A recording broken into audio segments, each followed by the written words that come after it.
அஸ்ஸலாமு அலைக்கும் வரஹ்மத்துல்லாஹி தஆலா வபரகாத்துஹு. குர்ஆனில் ஒவ்வொரு வசனமும் நம் வாழ்க்கையை ஒளியால் நிரப்பும். இன்று அந்த ஒளியின் அழகான வசனத்தை பார்ப்போம்.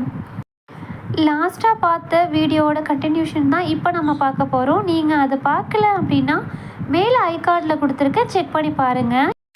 நபியே, உம்மை நற்செய்தி சொல்பவர்களாகவும் எச்சரிக்கை செய்யக்கூடியவராகவும் உண்மையுடன் நாமே அனுப்பி வைத்தோம். நரகவாசிகளை பற்றி நீர் விசாரிக்கப்பட மாட்டீர். நீர் அவர்களுடைய மார்க்கத்தை பின்பற்றும் வரை யூதர்களும் கிறிஸ்தவர்களும் உம்மை ஒப்புக்கொள்ளவே மாட்டார்கள். அல்லாஹ்வின் வழியே நேர்வழி என்று கூறுவீராக.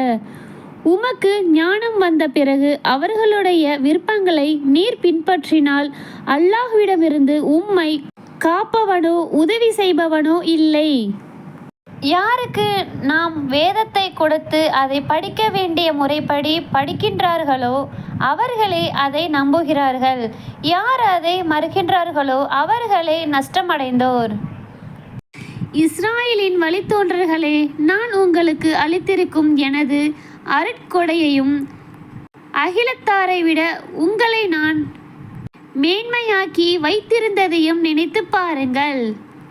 ஒருவர் மற்றவருக்கு எந்த நன்மையும் செய்ய முடியாத ஒரு நாளை அஞ்சிக் கொள்ளுங்கள். எந்த ஈட்டுத் தொகையும் யாரிடமிருந்தும் அந்நாளில் ஏற்றுக்கொள்ளப்பட மாட்டாது. எந்த பரிந்துரையும் அவருக்கு பயன் தராது. அவர்கள் உதவியளிக்கப்படவும் மாட்டார்கள். இப்ராஹீமை அவருடைய இறைவன் சில கட்டளைகளை கொண்டு சோதித்த போது அவர் அவற்றை முழுமையாக நிறைவு செய்தார். மக்களுக்கு வழிகாட்டும் தலைவராக உம்மை ஆக்குகிறேன் என்று இறைவன் கூறினான். என் தலைமுறைகளிலிருந்தும் அவ்வாறு ஆக்குவாயாக என்று அவர் கூறினார். உமது தலைமுறையில் உள்ள அநியாயக்காரர்களை எனது வாக்குறுதி சேராது என்று அவன் கூறினான். காபா எனும் அந்த ஆலயத்தை மக்கள் ஒன்று கூடும் இடமாகவும் பாதுகாப்பு தலமாகவும் நாம் ஆக்கியதை நினைத்து பாருங்கள். மேலும் மகாமு இப்ராஹிமை தொழுமிடமாக ஆக்கிக் கொள்ளுங்கள். தவாப் செய்வோர், இஹ்திகாஃப் இருப்போர் மற்றும் ருக்கு சஜிதா செய்வோர் ஆகியோருக்காக எனது ஆலயத்தை தூய்மையாக்குங்கள் என இப்ராஹிமிடமும் இஸ்மாயிலிடமும் வாக்குறுதி வாங்கினோம். என் இறைவனே, மக்கா எனும் இந்த ஊரை பாதுகாப்பு தலமாக ஆக்குவாயாக. இவ்வூர்வாசிகளில் அல்லாஹ்வையும் இறுதி நாளையும் நம்பிக்கொண்டோருக்கு பழங்களை உணவாக அளிப்பாயாக என்று இப்ராஹிம் கூறிய போது, யார் என்னை மறுக்கிறாரோ அவரை சிறிது காலம் சுகம் அனுபவிக்க செய்வேன். பிறகு அவரை நரக வேதனையில் தள்ளுவேன். அது சேரும் இடத்தில் கெட்டது என்று அவன் கூறினான். இப்ராஹீமும் இஸ்ராயேலும் அந்த ஆலயத்தின் அடித்தளங்களை உயர்த்திய போது, எங்கள் இறைவனே, எங்களிடமிருந்து இதை ஏற்றுக்கொள்வாயாக. நீயே செவியேற்பவன், நன்கறிந்தவன் என்று கூறினர். எங்கள் இறைவனே, எங்கள் இருவரையும் உனக்கு கட்டுப்பட்டோராகவும் எங்கள் தலைமுறைகளை உனக்கு கட்டுப்படும் சமுதாயமாகவும் ஆக்குவாயாக. எங்கள் வணக்க வழிமுறை எங்களுக்கு காட்டுவாயாக. எங்களை மன்னிப்பாயாக. நீயே மன்னிப்பு மிக்கவன், நிகரில்லா அன்பாளன். எங்கள் இறைவனே, எங்கள் தலைமுறையான அவர்களிலிருந்து ஒரு தூதரை அவர்களுக்கு அனுப்புவாயாக.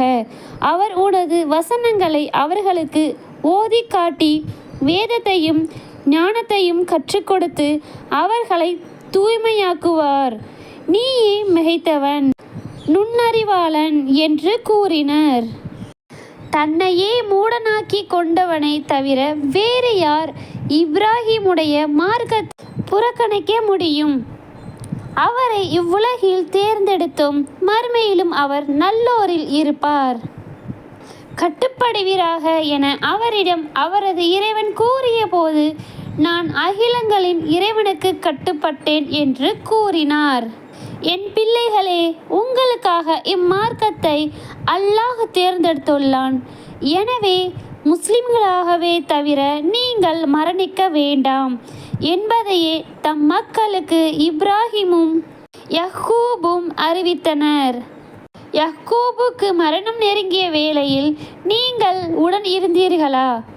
அவர் தமது புதல்வரிடம் எனக்கு பின் யாரை வணங்குவீர்கள் என்று கேட்டபோது உமது இறைவனும் உமது முன்னோர்களான இப்ராஹிம், இஸ்மாயில், இஷாக் ஆகியோர் தம் இறைவனுமாகிய ஒரே இறைவனைத்தான் நாங்கள் வணங்குவோம், அவனுக்கே நாங்கள் கட்டுப்பட்டவர்கள் என்று பதிலளித்தனர். இன்ஷா அல்லாஹ் இதனுடைய தொடர்ச்சி நாளைக்கு பார்க்கலாம். அஸ்ஸலாமு அலைக்கும் வரஹ்மத்துல்லாஹி தஆலா வபரகாத்துஹு.